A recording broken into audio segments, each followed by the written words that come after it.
Every government around the world is chasing tax from the rich, from the poor, and everyone in between. So when we talk about tax matters, it's not just about Nigeria. You've heard about the latest U.S. tax plan of the Trump administration. Whether it benefits the rich or the poor, that's a different conversation for another day. So, and for developing countries, it's all about tax revenues. Nigeria has been asked by the IMF, the World Bank, or the agency says you need to improve on tax. So here today, we brought back the Oracle of Tax. That's the man we called Yomi Olugbenro, a partner and West Africa team leader at Deloitte, Nigeria. Of course, the tax is very key for the 2018 budget plans of the Buhari's administration. Without tax revenues, we ain't going nowhere. So let's go somewhere with him. Good morning. Good morning. It's good to have you here. Same here. This is really big. When we talk about tax, but let's delve very quickly into the Buhari's tax. And thanks for these very few slides, infographics that you've done, trying to explain where all the money is coming from. Where do we get 6.06 billion naira for next year? Right. So, good morning, viewers. So we're beginning to make some incremental progress, but it's still that of a cautious optimism. If you look at the budget for 2018, so the federal government is projecting 6.6 trillion naira. So that's an addition of what is share of the oil revenue, its share of the non-oil tax revenue, and the rest of the independent sources. The component of tax in the FG's budget, it's roughly around 21%, down from 26% that we had in 2017. But you must put that against the backdrop of the fact that there's a 30% increase year on year. So the total federally collectible revenue is still roughly around 12 trillion, 11.98 trillion actually. So 53% of that is oil, and 47% of that is non-oil. So what the government has done is to take its own share of that 12 trillion, if you like, of oil and non-oil revenue sources. So from tax revenue, about a quarter of the 5.69 that is going to be collectible centrally, it's accruable to the federal government. Yes. Oil is still the big boy. Well, oil is, but this year we actually have a significant portion from other independent sources. So if you look at 2018. For 2018. So if you look at the entire 6.6, tax contributes about 21%. Oil contributes about 37%, and the remaining 42%, which is around 2.75 trillion, is coming from an aggregate of a number of sources: independent revenue, JV, asset sale, like you discussed on your show yesterday, remittances from MDAs, and a number of other sundry sources. Recoveries as well. That's right. That's right. What we're seeing on the TV screen looks like a very decent arrangement. But folks are always saying, do we have all it takes to bring in all this money? What are your thoughts? Well, I think that's a very critical question. And a number of times, I think we spend a lot of time analyzing the budget and how big it is, what's the quantum of the capital votes and all of that. We pay very little attention on the actual performance. If you look at it year on year, you realize that we've not really been able to achieve very fully the total budget, both in terms of the expenditure and in terms of revenue. So, and the amount of your ability to execute your budget for a year is largely dependent on the amount of revenue that is available and perhaps how quickly that budget gets passed. As of June this year, with federal government had made just about 353 billion naira from its non-oil tax revenue out of the 1.33 trillion that was planned for the year. That's below 30%, or if you like, about 53% of what should have been made by Javier. All right, so it's kind of improved by September, because when the president was presenting the budget, we were told that globally we've made about 86%. We've achieved about 86% of our planned revenue, and that the 14% shortfall is largely attributable to the independent sources, so the remittances from MDAs, and all of that. And that's where the 14% is coming from.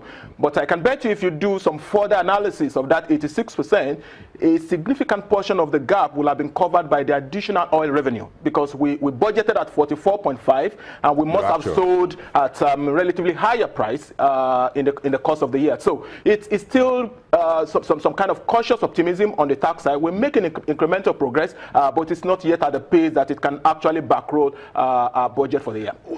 What really is the problem with tax revenue in Nigeria? Is it the inabilities of the agencies to collect tax? We have matters of agencies or MDAs collecting revenues and they're not remitting to the government. Then we have the matter of chasing non-taxpayers. I think it's an aggregation of a number of forces and a number of factors. So first of all, we have to look at the genuine business owners who ideally would really love to pay tax. But if you look at the business environment, in the past 2 years, it hasn't been the best. We're coming out of very tough economic period, and the ease of doing business generally appear to be improving if you judge by the last rating on the World Bank Ease of Doing Business ranking. So we've moved 24 places. So if you look at that, it means we used to be in some very precarious situation before. So there's that portion on the one side. So the overall business environment, impacts, the amount of revenue you're supposed to make, because tax is just a subset of the overall business dynamics in the country. So that's a major issue. The other is the ease, of paying taxes and all of the effort that the government is trying to put in place to simplify the whole of the process. We're making very noticeable improvement, but we're still not yet there. It's a journey, and we're on that journey. We've moved 11 places on this of paying taxes, but we're still 171. We moved 24 places on this of doing business, but on the element of tax, it's 11 places forward. That's remarkable, but we're still on a journey going forward. And of course, you touch on the general compliance environment. So how effective and how efficient is the entire process in chasing those who are, earning income, but still they're not compliant with their tax obligation? There's the part, very little one there, just going to sneak it in, the anti-corruption drive. When you go massively against corruption, and these are folks who have some businesses, whether they are hotels or shopping malls or whatever, well, whatever tax they were paying are shut down in some of these cases. So do you think corruption, anti-corruption, has something also to do with tax? Because there's corruption, folks are not paying tax as well. Well, from a tax perspective, there's really no distinction between what the sources of income is. The taxman isn't going to excuse you for not paying taxes because the sources of the income is questionable and all of that. And I think the tax amnesty program the government introduced actually recognized that fact. All right. So if you haven't been compliant with your tax obligations in the past, maybe for whatever reason, maybe you are afraid of being found out, or your sources of income are questionable and all of that. So government had provided that opportunity for you to come clean and rectify the misdeeds of the past. So, when you start paying tax, then you undress in public, in a manner of speaking. Government has your data, so the EFCC can come after you. But not for not if you do during this amnesty, because what the government has done with the amnesty is to say, look, there is no threat of prosecution. We're not going to come after you for investigation or for tax audit. So, and that's why I think businesses actually need to take advantage of this tax amnesty. It's the only guarantee you have to have those income brought into the public light, under terms that will still keep your confidentiality. So until next year, that you go sin no more. Well, until next year, and it's just about a few months left by 31st of March, and feelers from FRS and the Ministry of Finance suggest that the likelihood of extension is very remote. So we have up to 31st of March for taxpayers who really need to come forward with those declarations to do so and still be protected. Let's talk about VAT. The last Article 4 consultation, the IMF report on Nigeria, kept suggesting we need to tweak the VAT higher. Well, that's from the current. Well, that's correct, and it's not just IMF, and I think a number of conversations are going on in the country that's supposed to be pointing in the direction of possible review of the VAT rate. When you say review, upward. Let's just be clear. Yeah, so upward review. But yes. I must say that in in the current 2018 budget, there's actually no plan for any increment in any tax rate, not even for the proposed VAT increase on luxury items. So that may come at some point later, but in this budget, there's really no plan for increments. About $800 million, 800 million billion rather naira is being planned for federal government share from VAT. But in my view, I think the whole question around jacking up the rate of VAT can't be done in isolation of the rest of the other factors. So those who support the idea of increase in VAT rate, which I do, also hold the need to probably lower the direct tax rate. How much VAT? How much higher do you think the VAT should go? Well, it's not something that you can look in the air and just hazard a number because there are a number of issues that are connected with the VAT. For example, we do mention that Nigeria has one of the lowest in the world, which is about 5%, but we often forget that our VAT is actually very, if you like, just a modified form of VAT. In fact, our VAT itself is called the modified VAT because the whole VAT scheme presupposes that you have impute VAT claim for a number of items that are not covered in our VAT. Would you want the VAT to go higher for the rich or for the poor or for both? I support a progressive rate. I support that the rate should be moved up, but it must also come with a lowering of the direct tax rate. So if you lower the direct tax rate, you increase the disposable income, and you can then complement with the increase in the VAT. That's a professional way of looking at it. Very nice way. You tax people are always very smart.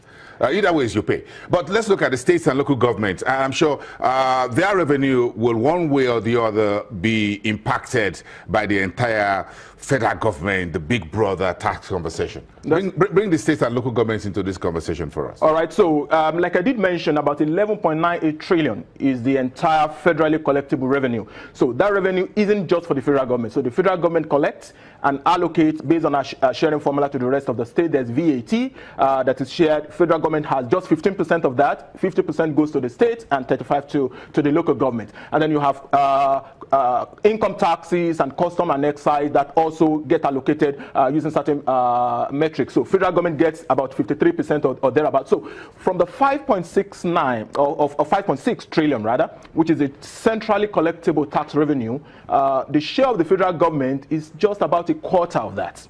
All right, so that's what translates to the 1.42 trillion that you have in the federal government budget. So the remaining 3/4 or 75% is going to the states and to the local government. And if you add that up to their share of the oil revenue, put together out of the 11.89 trillion, about 8.1 trillion is actually going to the states and to the local government. So which is about 12% more than they got in 2017. So 2018. With the more money in the pockets of the states and local governments, we don't want to hear any excuses of unpaid salaries and pensions. Well, but you need to compare that with the amount of their recurrent expenditure budget. So how much will the 8 trillion, and if you also add the IGRs that have been made by the state, so how much of that, how much of the local debt or the local recurrent and capital expenditure will get funded. As you know, just a couple of states have the capacity to actually raise a lot on the. But technically speaking, states and local governments will get more sharing in 2018. Based on the budget, 12% more, but the taste of the pudding is in the eating. So we need to wait until the actual. It's one to propose, it's one to have a budget, it's the other to be able to actually make the revenue and be able to allocate. If you recall during the budget presentation, out of the 2.2 trillion or so capital expenditure planned for 2017, we've only been able to release about 450 billion by October. 10 months after, we've only been able to do 450 out of 2.2. So the plan is now to see how to move that up to half, about 1 point something trillion, and roll over the balance to the rest of the year. So if the money isn't coming in, it's not very likely that the whole of that 8 trillion will get allocated. To states and local governments. By this time next week, Monday, the Lagos State, Ambode, will be shutting down the corporate headquarters of companies that have not paid tax. That's one news that's getting a lot of folks unsettled. I want to find out if you've paid your tax at Deloitte Nigeria after the break. Stick around. Yomi Olugbero, a partner at Deloitte Nigeria.